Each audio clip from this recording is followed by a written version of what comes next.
La machine à souhaiter. Anna et son frère David étaient deux enfants curieux et aventuriers qui trouvaient toujours de nouvelles façons de s'amuser.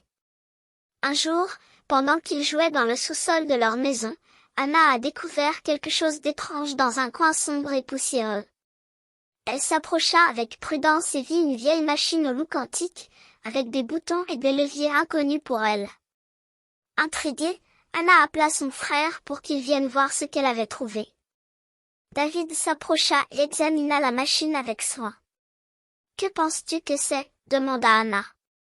David fronça les sourcils, perplexe. « Je n'ai aucune idée, dit-il. Mais ça a l'air important. » Anna ne put résister à la tentation et appuya sur l'un des boutons de la machine. Un doux bourdonnement remplit l'air et une lumière clignotante s'alluma sur le panneau de commande. David fut surpris et Anna cria de joie. Ils avaient activé la machine à souhaiter. Les deux enfants se regardèrent, souriant de toutes leurs dents. Ils ne pouvaient pas croire leur chance. Anna avait découvert une machine magique qui pourrait leur accorder tout ce qu'ils voulaient. Que demanderaient-ils en premier? De l'argent, des jouets, des aventures excitantes? Avec la machine à souhaiter, tout était possible. Anna était très excitée d'avoir trouvé la machine à souhaiter et elle ne pouvait pas attendre pour réaliser ses plus grands désirs. Après avoir réfléchi un moment, elle décida que son premier souhait serait d'avoir le jouet le plus récent et le plus cher qui venait de sortir sur le marché. Impatiente de voir son souhait se réaliser, Anna appuya sur le bouton correspondant et attendit, les yeux fermés, que quelque chose se produise. Au bout de quelques secondes, elle entendit un bruit étrange et quand elle ouvrit les yeux, le jouet qu'elle avait souhaité était dans ses mains. Au début, Anna se sentit incroyablement heureuse. Mais après un moment, elle commença à réaliser que le jouet n'était pas aussi spécial qu'elle le pensait. C'était juste un objet de plus, comme beaucoup d'autres qu'elle avait déjà. Elle comprit qu'elle avait souhaité quelque chose de superficiel qui ne lui apportait pas vraiment quelque chose. David, qui avait observé tout cela de loin, s'approcha de sa sœur et lui dit, « Tu devrais faire plus attention à ce que tu demandes à la machine à souhait. Tout ce qui brille n'est pas de l'or, et parfois ce qui semble génial ne l'est pas autant que ça. » Anna se sentit un peu gênée par son souhait et par le fait de ne pas avoir réfléchi suffisamment aux conséquences de ce qu'elle demandait. Elle décida qu'elle devrait être plus prudente avec ce qu'elle demanderait à l'avenir. Mais elle était tout de même excitée d'avoir accès à la machine magique qui lui permettait de réaliser ses souhaits les plus profonds. Après sa première expérience avec la machine à souhait, Anna se sentit un peu plus prudente et réfléchit à propos de ce qu'elle demandait. Elle savait qu'elle devait réfléchir soigneusement avant de souhaiter quelque chose et qu'elle devait prendre en compte les conséquences de ses actions. Un jour, en discutant avec son meilleur ami, elle apprit qu'il voulait aller au camp d'été, mais qu'il n'avait pas suffisamment d'argent pour y aller. Anna décida que son deuxième souhait serait pour son ami, et elle demanderait à la machine de lui donner beaucoup d'argent pour qu'il puisse payer le camp. Après avoir activé la machine et demandé son deuxième souhait, Anna se sentit excitée par ce qui allait arriver. Mais quand elle rencontra son ami pour lui donner l'argent, elle remarqua qu'il n'avait pas l'air très heureux. En lui demandant ce qui se passait, il lui avoua qu'il avait voulu gagner de l'argent pour payer le camp avec ses propres efforts et son travail, et qu'il ne se sentait pas bien en recevant de l'argent ainsi.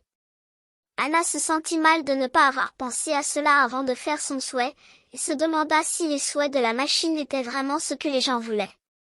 Après son expérience avec son deuxième souhait, Anna réalisa que la machine à souhait n'était pas toujours la réponse à tout. Elle décida que son troisième souhait serait pour sa grand-mère, qui était malade et souhaitait pouvoir marcher à nouveau. Anna activa la machine et fit son souhait pour sa grand-mère.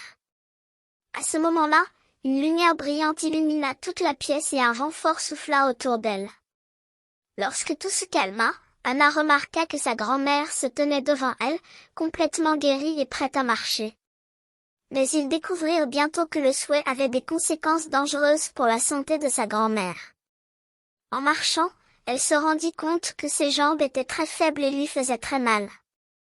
Après avoir consulté un médecin, ils découvrirent que le souhait avait guéri sa maladie, mais avait également endommagé ses muscles et ses nerfs. Anna se sentit mal d'avoir causé ce préjudice à sa grand-mère et réalisa que les souhaits ont un prix. Parfois, ce qui semble être un grand souhait peut avoir des conséquences indésirables et dangereuses. Après avoir vécu les expériences des 3 souhaits, Anna et David avaient appris une leçon précieuse. Ils ont décidé qu'il était temps de mettre fin à leur aventure avec la machine à souhaits. Ils se sont réunis dans le sous-sol pour accomplir la tâche qu'ils avaient tant retardée. En arrivant dans le sous-sol, ils ont trouvé la machine au même endroit où ils l'avaient laissée. Cependant, quelque chose semblait différent. Anna s'est approchée de la machine et a remarqué qu'elle vibrait d'une manière étrange. Ses lumières clignotaient et émettaient un bourdonnement déconcertant. David a été effrayé et a demandé à Anna ce qui se passait.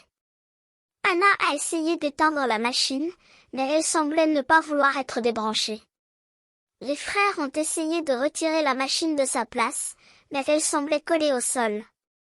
La machine a commencé à émettre un son de plus en plus fort, et soudain, une lumière éblouissante a illuminé tout le sous-sol. Anna et David ont instinctivement fermé les yeux, et quand ils les ont rouverts, ils ont réalisé que la machine avait disparu. À sa place, il y avait une note disant « Merci d'avoir appris la leçon ». Les frères étaient perplexes et confus, mais après un moment, Anna a réalisé qu'ils avaient appris la leçon la plus importante de toutes. Ils avaient compris que les vrais souhaits ne pouvaient pas être achetés, et qu'il valait mieux vivre sa vie sans dépendre de la machine. Avec le cœur rempli de bonheur et de satisfaction, Anna et David ont décidé de retourner à la surface, sachant qu'ils avaient appris une leçon inestimable. À partir de ce jour, ils se sont consacrés à vivre chaque instant avec passion et enthousiasme, sachant que les vrais souhaits sont ceux qui sont réalisés avec effort, dévouement et amour.